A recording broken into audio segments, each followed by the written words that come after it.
Hi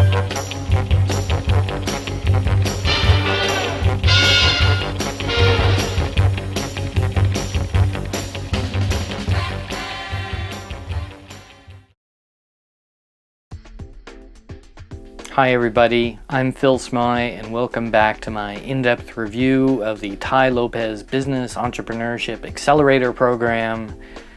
Well, we've made it to the first dozen. This is step number 12. This one is the front-loaded business strategy, or business model, if you will. Okay, there's normally two ways that people are going as far as setting up businesses. Number one is they're kind of chasing this fantasy that you won't have any work and you'll make lots of money, and this is just BS. I mean, even these people who look like they're not working, if they're actually making money by not screwing people, if they're actually making money, they're probably really working, or they did what we're about to talk in here. If not, I mean, think about it for a second. If it's something that requires no work and makes lots of money and is quick to set up, you're going to be competed to death because 1,000 other people or 10,000 other people are going to do the same thing. And what makes you special? So that's one way, chasing the fantasy. The other way is the treadmill.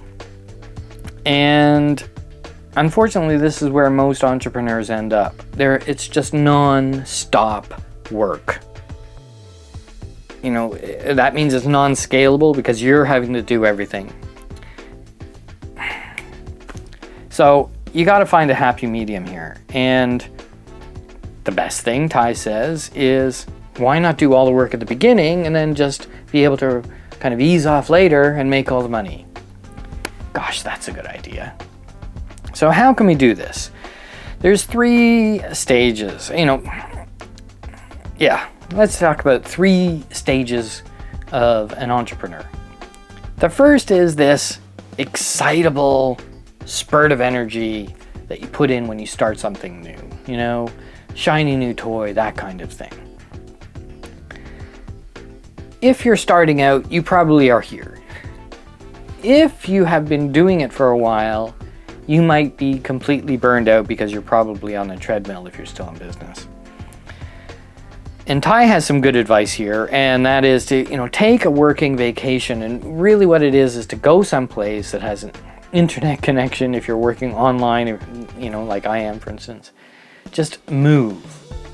Take 5 days, go to a hotel and work in the hotel. Sorry, color. And get away from the grind. And do what you need to do, but that should give you a jolt and give you enough space to think about, why did you get into this in the first place? Why did you want to be an entrepreneur and choose this particular thing that you chose? Was it because you were hooked on innovations, you want to create something new? Did you want to make lots of money? Was there a specific problem, either social or technical or whatever, that you wanted to solve? Or was it simply an outlet for creativity? Why was it that you became an entrepreneur? So take a little break and get back to that excitable spurt of energy phase. The next step to kind of this front-loaded business model is create a strategy manual of the loopholes. And that's loopholes. I don't like the term or the way he used it, but things that are holding you back. And the 3 big ones, is one, that you don't have employees. You need to get people, and we say this throughout this course, you need to get help. You can't do it by yourself. No successful entrepreneur stands alone. And interestingly enough, because Tai says preferably people who you're working with face-to-face every day. Because Tai is completely opposed to having all virtual staff. Now it's very interesting coming from the man who says he's completely opposed to extreme ideologies. Because to me that sounds like an extreme ideology. Maybe for some people a virtual staff works, maybe it doesn't. So whatever. However you want to have help, however you want to find your employees, find them. That's barrier number one. Barrier number two, you don't have a routine. You should kind of get up at the same time, start work at the same time, have a schedule. Don't just like, oh, I'm going to do this now because I feel like doing it. Have a schedule, plan. That's the other common trait I see among successful entrepreneurs is they plan, kind of OCD-like. And the other thing is, how can you tweak or completely change your business to be built on repeat customers? I said before that, things I've done are always subscription-based. And the thing about subscription-based is you get people in and they keep on going. If you keep giving them the value, they keep on going. So it's not like I've sold to them once and now I have to find someone else to sell to. Repeat business, repeat customers. Why do you think Apple is so keen on things like iTunes and stuff like that? There. So that was create a strategy manual about your 3 barriers and how you can get over those. Employees, routine, repeat customers. And then the third stage is, make some hard choices. Is the business that you've chosen actually going to be able to scale and make money and do things, And don't be completely attached to a single idea. He gives a good example of a massage therapist. Being a massage therapist is treadmill, right? This is Tai's example, by the way. This is treadmill. You can do it. Now, if you run a massage business, that's a little different. You could be a therapist and own the business, but you can also hire other therapists. You could open other clinics, these kinds of things like that. See, that's slight retooling there. And also try to think about, while you're retooling your business to get repeat customers and scalability, why not think about how to make it win-win? So, your company is, you're getting something from it, but the people are really getting something from it. So not fast food, you're not killing your customers.